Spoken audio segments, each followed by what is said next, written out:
Peduli terhadap persoalan polusi di ibu kota, Dai TV membagikan ribuan masker secara cuma-cuma kepada masyarakat. Dan kegiatan ini mendapatkan dukungan dari kerjasama produsen masker Screener.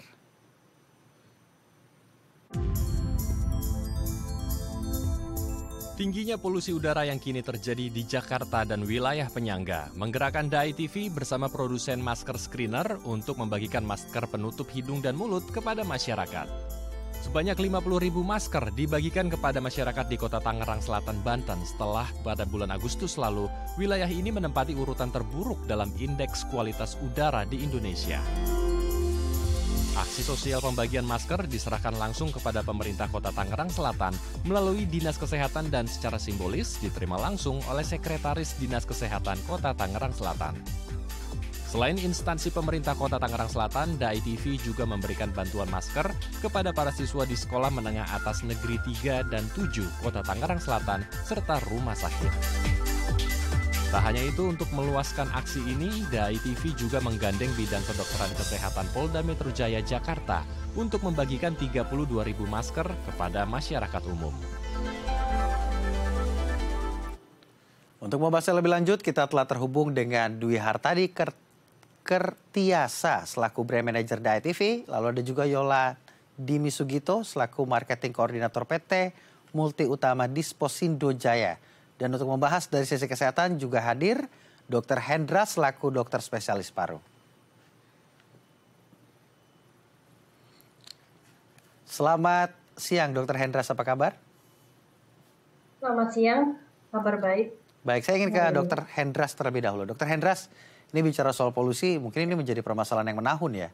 Mungkin setiap tahunnya kita selalu dihadapkan terhadap permasalahan ini. Dan yang menjadi kekhawatiran besar masyarakat, jika masyarakat terus-menerus terpapar polutan begitu ya, apa sih jangka pendek yang akan dirasakan dan juga jangka panjangnya?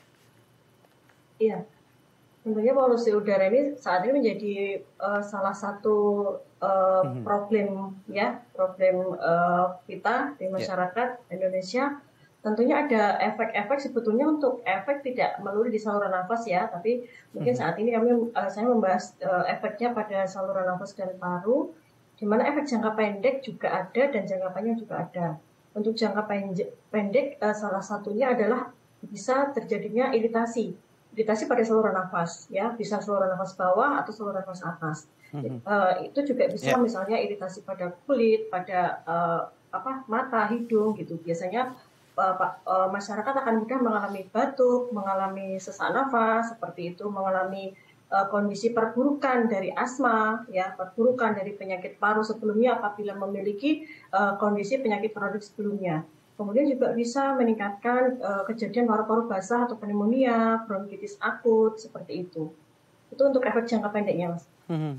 Kalau efek jangka panjang yang ditakuti, penyakit apa sih dok yang akan menghantui kita ke depannya jika terus-menerus terpapar? Ya, tentunya ya, untuk jangka panjang, khusus untuk paru dan pernafasan, itu bisa menurunkan fungsi paru.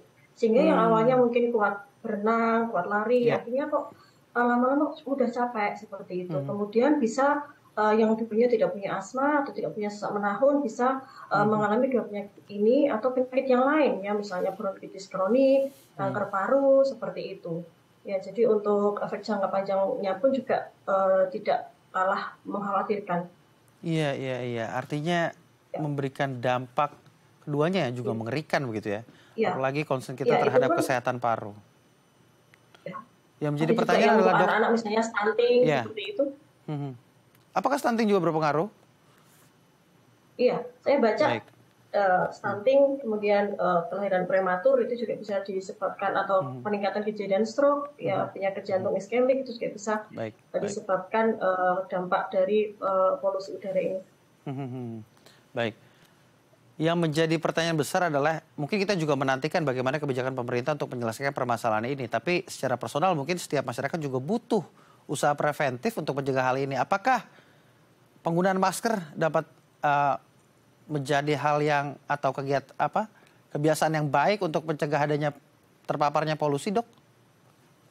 Iya, tentunya sebagai masyarakat ya secara personal itu ada beberapa pencegahan ya yang diharapkan bisa syukur-syukur tidak mengalami penyakit ya. Tadi mungkin ISPA yang belum saya sebutkan bisa menurunkan efek-efek dari polusi udara ini. Salah satunya adalah pemakaian masker yang tepat.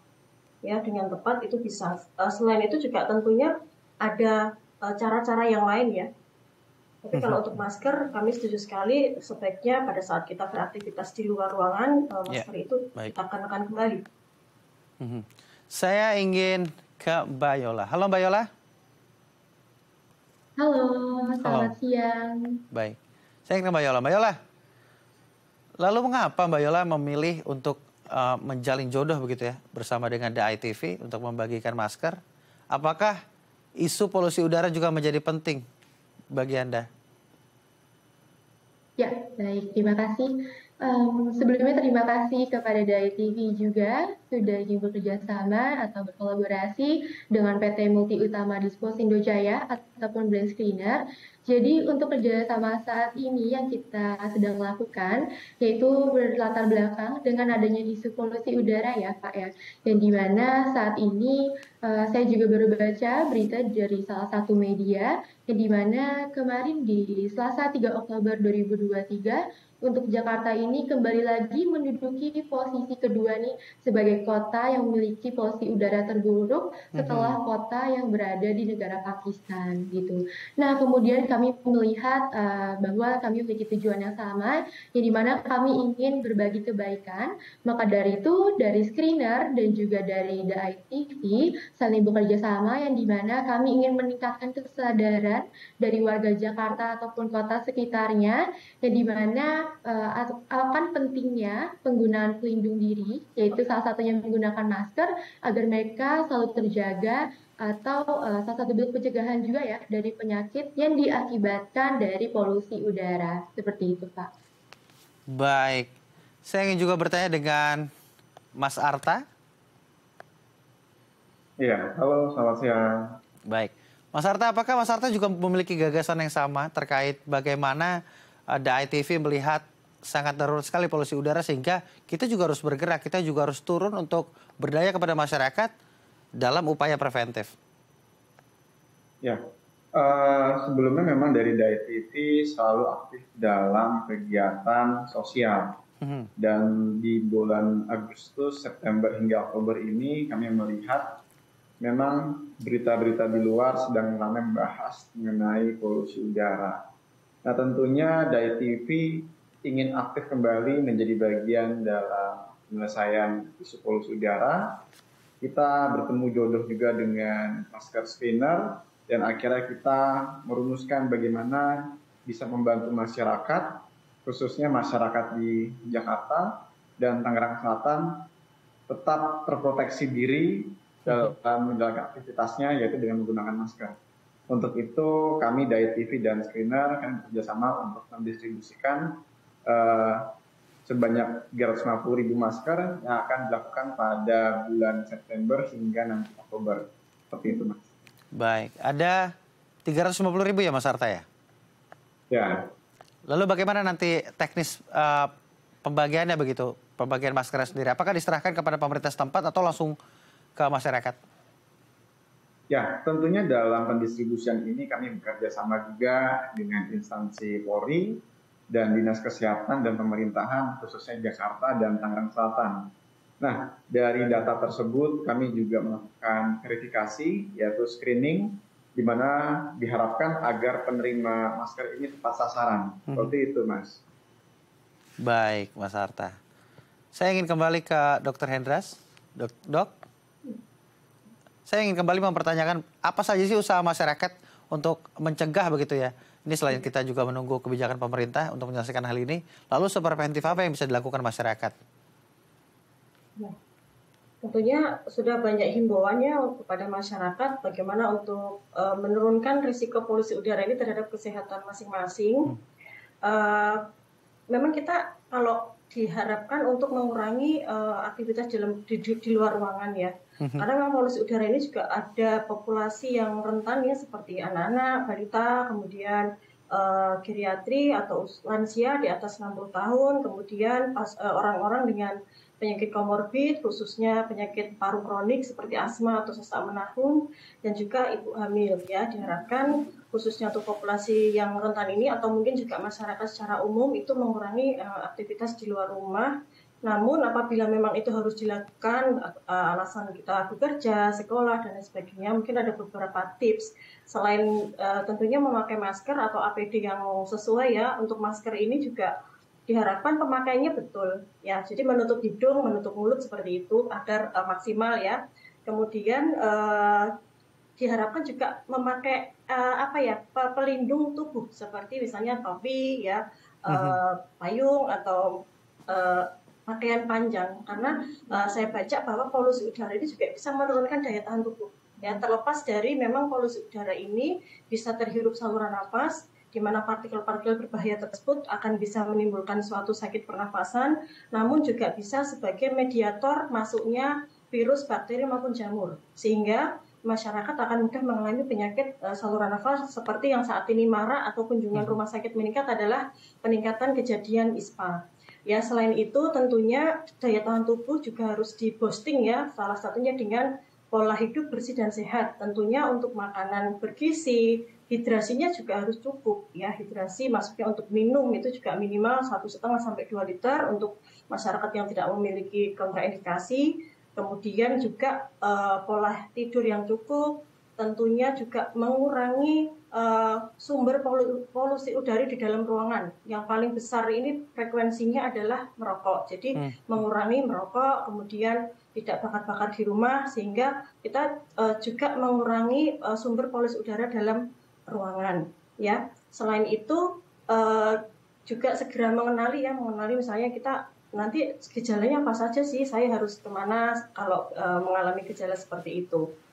Ya, sepertinya itu ya untuk pencegahan. Oh ya, satu lagi kalau untuk anak-anak terutama ya Mas ya, karena mungkin kejadian ISPA ini tak lepas kunjungan rumah sakit untuk dokter spesialis anak juga meningkat, mungkin tidak memakai tempat makan bersama misalnya pada saat sekolah.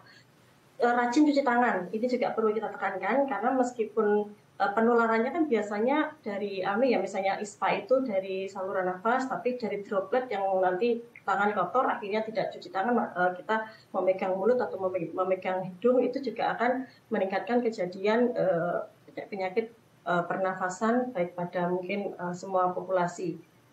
Seperti itu. Baik, ternyata banyak sekali ya dampak buruknya, dan juga ini pendekatannya sama mungkin dengan COVID-19. Bagaimana kita menjaga diri kita mulai dari udara hingga sanitasi lingkungannya juga dijaga agar tidak terdampak penyakit paru-paru yang lebih kronis atau lebih parah. Kita break terlebih dahulu, Mas Arta, Mbak Yola, dan juga Dr. Hendra. Pemirsa juga jangan kemana-mana, tetap di Halo Indonesia.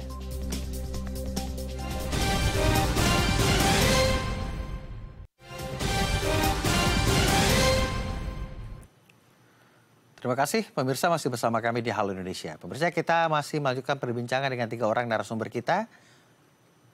Saya ingin ke dokter terlebih dahulu, Dr. Hendras. Baik, dokter, saya ingin menanyakan siapa saja sih yang memiliki resiko terpapar ISPA begitu akibat terus-menerus menghisap polusi? Ya, ada populasi lebih rentan ya, tentunya sebetulnya semua masyarakat ya, apabila terpapar dalam jumlah besar terus-menerus memiliki resiko. Tapi ada populasi rentan sebetulnya tadi sudah saya sebutkan, biasanya adalah anak-anak usia kurang dari 5 tahun. Kenapa? Karena memang usia kurang dari 5 tahun ini pembentukan sistem imunnya masih terus berjalan, jadi belum sempurna. Ya, kemudian juga lansia atau masyarakat dengan usia lebih dari 60 tahun, di mana sistem imunnya pada usia tua juga mulai menurun dibandingkan yang masih muda. Kemudian masyarakat yang sudah memiliki penyakit kronis sebelumnya, komorbid istilahnya, bisa diabetes mellitus, gagal ginjal kronis, kemudian paru itu asma, kemudian PPOK, penyakit paru obstruktif kronis atau sesak menahun, kemudian juga ibu hamil. Ada beberapa populasi masyarakat yang memiliki kerentanan terhadap dampak dari polusi udara. Baik, saya ingin ke Mbak Yola. Mbak Yola, saya ingin bertanya, Ya, baik, Pak. ini kan Mbak Yola ahlinya masker. Saya ingin bertanya, apakah ada masker khusus nggak sih dalam menghadapi polusi udara yang luar biasa menjadi permasalahan? Iya, baik. Memang kalau untuk penggunaan masker di situasi polusi udara yang sedang tidak sehat ini ya, di kota Jakarta khususnya, ini memang dihimbau untuk menggunakan masker yang memang memiliki lapisan melt blown, yang dimana seperti yang Mas Iskandar miliki, lapisan melt blown ini itu memiliki filtration efisiensi yang dimana kita bisa filtrasi partikel, kemudian juga virus, kemudian juga bakteri, sebesar 98% dan itu juga sudah tersertifikasi di laboratorium Nelson.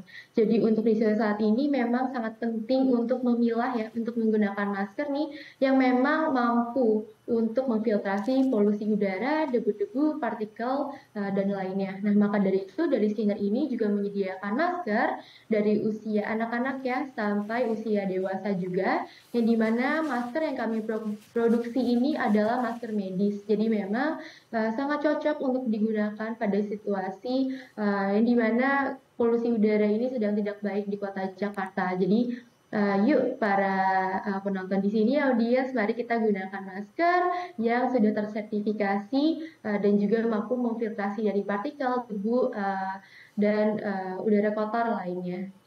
Artinya masker yang kemarin juga disalurkan sudah proper ya, Mbak Yola ya, untuk menangani permasalahan polusi mudah-mudahan. Dan saya ingin bertanya juga, bagaimana sih pola penggunaan masker yang baik? Apakah satu masker bisa dipakai 1 minggu? Iya, baik. Untuk pola penggunaan masker sendiri, efisiensinya itu sebenarnya dalam waktu 4 jam ya, Pak ya. Jadi Baik, 24 jam. sebenarnya untuk waktu filtrasi dari partikel, dari virus, dan dari bakteri, Ya. yang ini efektifnya itu selama 4 jam. Jadi lebih baik untuk menggunakan masker ini 4 jam sekali dapat diganti dengan masker yang baru. Baik, biar lebih higienis begitu ya. 4 jam sekali jika Betul. dilakukan aktivitas secara terus-menerus ya Mbak Yola ya? Iya, betul, Pak. Jadi memang harus diganti 4 jam sekali karena memang sudah terpapar ya dari udara kotor, dari polusi, dari debu-debu, dan udara kotor lainnya. Saya ingin ke Mas Arta.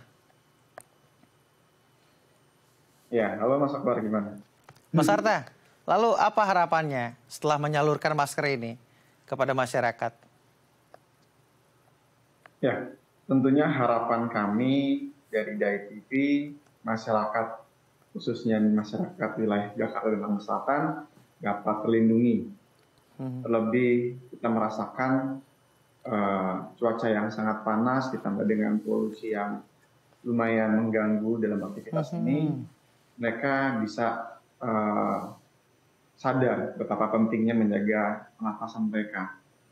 Dan yang kedua adalah kami berharap banyak pihak di luar, baik masyarakat individu maupun kelompok dan pihak-pihak di luar sana juga tergerak hatinya ikut dalam menjadi bagian sebarkan kebaikan di momen polusi udara saat ini.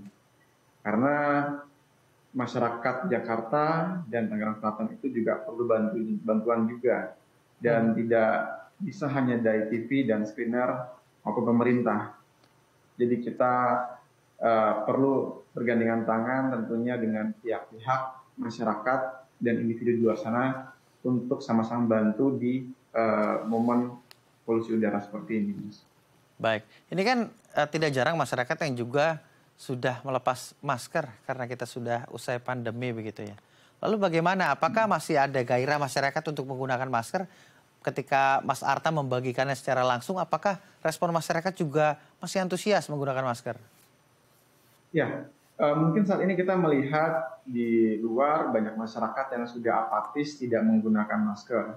Nah, setelah kita bertemu dengan Dinas Kesehatan dan beberapa instansi dan salah satunya ada Polri, justru sangat disayangkan masyarakat yang tidak menggunakan masker tersebut untuk beraktivitas di luar sana, mereka belum sadar betapa pentingnya menjaga kesehatan paru-paru mereka. Nah, salah satu cerita yang kemarin kami cukup terharu juga pada saat kami mengunjungi di Dokes Polri. Nah, justru kepala di Dokesnya sendiri sangat terharu di saat orang-orang mulai meninggalkan masker, dari TV kami bekerja sama dengan screener justru menyumbangkan masker sebegitu banyaknya untuk instansi Polri, di mana Polri sendiri memang sangat memerlukan masker tersebut, mengingat mereka banyak beraktivitas di jalan, di rumah sakit, dan mereka sangat terharu dengan perhatian dari Dai TV ini. Dan yang kedua, kami melihat antusiasme dari adik-adik yang di sekolah SMA M3, Tangerang Selatan, dan SMA 7. Nah, pada saat kita memberikan masker tersebut, dan kita juga memberikan refill box yang kami letakkan di meja piket sekolah, itu adik-adik di sana mulai banyak berkumpul, berlarian untuk mengambil masker tersebut yang ternyata memang sangat diperlukan untuk kegiatan belajar mengajar mereka di sana. Seperti itu sih, Mas. Baik, luar biasa sekali ya, intinya ingin memiliki niat untuk membantu masyarakat menjaga kesehatannya. Saya ingin ke Mbak Yola. Mbak Yola? Iya. Bicara soal bekerja sama dengan Dai TV membagikan kebaikan begitu berupa masker, lalu harapannya apa nanti ke depannya? Ya, baik. Harapannya itu ke depannya pastinya kami harapkan yang dimana warga Jakarta ini bisa meningkatkan kesadarannya atas pentingnya untuk pelindung diri ya. Salah satunya itu menggunakan masker. Dan kami juga berharap setelah kita berikan masker secara gratis kepada warga Jakarta, mereka bisa merasakan manfaatnya, merasakan seberapa efektif masker ini ketika mereka gunakan saat mereka beraktivitas di luar ruangan. Misalnya mereka pengguna transportasi umum ya, baik KRL, MRT, Transjakarta, ataupun angkutan umum lainnya. Dan di sini kami berharap bahwa mereka semua ini bisa merasakan manfaatnya, seberapa efektifnya masker ini dapat mencegah mereka dari penyakit yang disebabkan oleh polusi. Saya ingin ke Dr. Hendras. Dr. Hendras? Ya. Baik, Dr. Hendras, ini kan bicara soal polusi, ini kan merupakan partikel kecil. Jika penangkalannya menggunakan masker jenis apa yang tepat, Dok? Ya, membicarakan tentang polusi udara lagi yang memang komponennya bermacam-macam ya. Ada komponen zat kimia berbahaya seperti karbon monoksida, nitrate oxide, sulfur dioxide. Ada juga partikel. Mungkin masyarakat sudah mulai mengenal tentang partikulat matter. Nanti ada beberapa ukuran, ukurannya ada yang di atas 10 mikron, di atas 2,5 mikron, atau 0,1. Untuk masker sebetulnya mungkin masker bedah juga tidak masalah ya. Yang penting kita kayak memakainya itu dengan rutin, terutama di luar ruangan atau di tempat keramaian, ya, atau mungkin di tempat-tempat yang memang kita merasa ini polusinya banyak nih, seperti itu. Tapi kalau mau lebih proper lagi untuk menangkal yang bukan menangkal ya, intinya mengurangi ya sebagian besar partikel yang sangat kecil, di mana partikel yang sangat kecil ukurannya 2,5 mikron ini sangat berbahaya. Karena apabila dia masuk ke saluran nafas, dia bisa langsung masuk ke paru-paru. Karena apa? Saking kecilnya tidak ditangkap oleh bersihan saluran nafas bagian atas atau yang tengah. Ya, ini disebut sebagai masker respirator. Ya, masker respirator ya cuma mungkin dari segi harga mungkin juga lebih mahal gitu. Tapi minimal kalau mungkin kita tidak bisa menyediakan masker respirator, bisa memakai masker tadi, masker bedah dengan proper yang lebih betul seperti itu, dan dirutinkan di luar ruangan. Seperti itu. Baik, bicara soal polusi udara, masalah yang menjadi masalah menahun setiap tahunnya, bukan hanya pemerintah mungkin ya yang untuk menyelesaikan masalah ini, tapi juga masyarakat juga bisa melakukan usaha preventif, salah satunya menggunakan masker dan menjaga pola hidup. Semoga juga kegiatan ini, kegiatan berbagi antara teman-teman Dai TV dan juga teman-teman screener menjadi langkah juga yang juga membantu menjaga kesehatan masyarakat. Terima kasih Dr. Hendra selaku spesialis dokter paru. Terima kasih Mbak Yola dari teman-teman screener dan juga Mas Arta dari Dai TV. Terima kasih Selamat kembali. Terima kasih. Baik. Pemirsa, usai jeda kami akan mengajak Anda melihat museum terbesar di Padang, Sumatera Barat. Jangan kemana-mana, tetap di Halo Indonesia.